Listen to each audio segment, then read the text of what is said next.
Pengine umekuwa ukijiuliza, licha ya nguvu kubwa ya kijeshi na teknolojia kwa taifa la Marekani, lakini imekuwa sio rahisi kuweza kuipiga na kuiangusha Irani kirahisi kama walivyotegemea wao au kama ilivyotegemewa na watazamaji wengine tunaoendelea kushuhudia kinachoendelea katika mgogoro huu.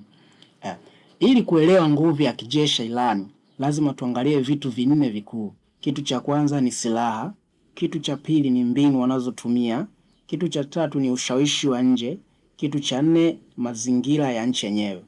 Kitu cha kwanza, silaha na teknolojia.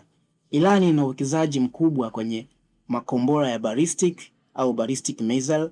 Haya yanaweza kufika maelfu ya kilomita yakigusa maeneo ya mbali kama Israel au kambi za Marekani Mashariki ya Kati, kambi zilizopo nchini Iraki, nchini Yemen, nchini Kuwait, nchini Saudi Arabia na Falme za Kiarabu.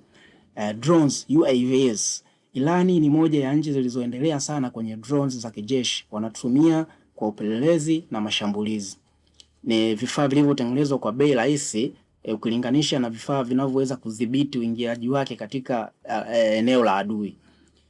Jeshi la wanamaji au Navy sio kubwa sana kama ya Marekani, lakini ina mbinu za hatari kutumia boti ndogo ndogo kushambulia meli kubwa. Mifumo ya ulinzi wa anga, air defense systems, inasaidia kupunguza uwezo wa kushambuliwa kirahisi kutoka angani. Ingawa hawana ndege za kisasa kama Marekani, wanachofanya ni kufidia hilo kwa teknolojia mbadala. Jambo la pili, mbinu au asymmetric warfare. Hii ndiyo sababu yao kubwa zaidi.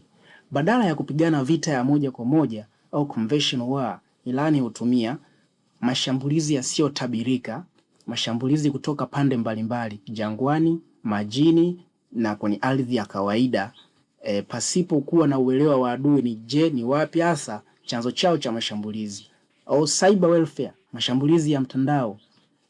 Imeonekana wana wataalamu au wana ubobezi mzuri katika kuweza kuingilia mtandao au network ya adui na kuweza interfere, kuweza kusababisha kutengeneza mashambulizi au kuweza kuzuia shambulizi la adui. Wanajua wazi kuwa hawawezi kushindana uso kwa uso na Marekani. Hivyo wanabadili kabisa kanuni za mchezo.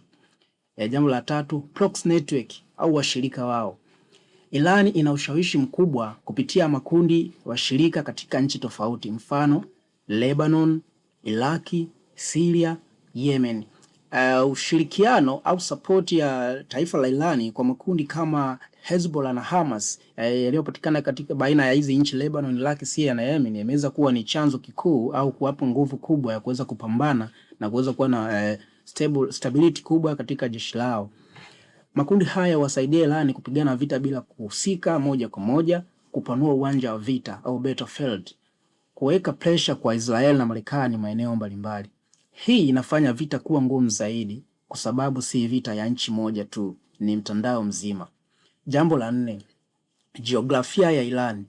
Irani ina milima mikubwa, maeneo ya jangwa, miji iliyosambaa.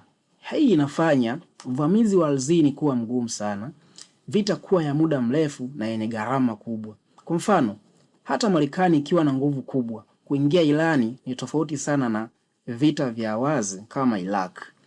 Jambo la tano, kujitegemea au self reliance.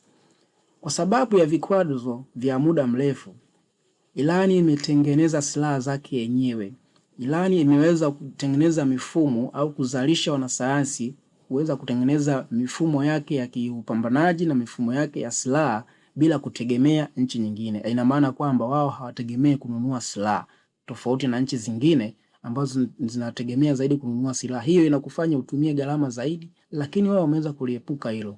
Hivyo wanatengeneza wenyewe. Imejifunza kuishi bila kutegemea sana nchi za nje. Naam. Hii ina maana hata ukiweka vikwazo zaidi, hawaathiriki haraka kijeshi. Kwa kukutimishia tu, kwa hiyo nguvu ya Irani haipo tu kwenye ukubwa wa jeshi au teknolojia ya hali ya juu, bali ipo kwenye mbinu zao za vita zisizo za kawaida, mtandao wa washirika, uwezo wa kujilinda ndani ya mipaka yao. Ndiyo maana hata nchi zenye nguvu kama Marekani au Israeli hulazimika kufikiria mara mbili kabla ya kuchukua hatua ya kijeshi ya moja kwa moja. Hiyo ndio namna jeshi la Irani ama nchi ya Irani imeweza kujizatiti na kuweza kujisaidia kuweza kushindana katika vita hii na kutokupigwa kwa urahisi. Naam, thank you.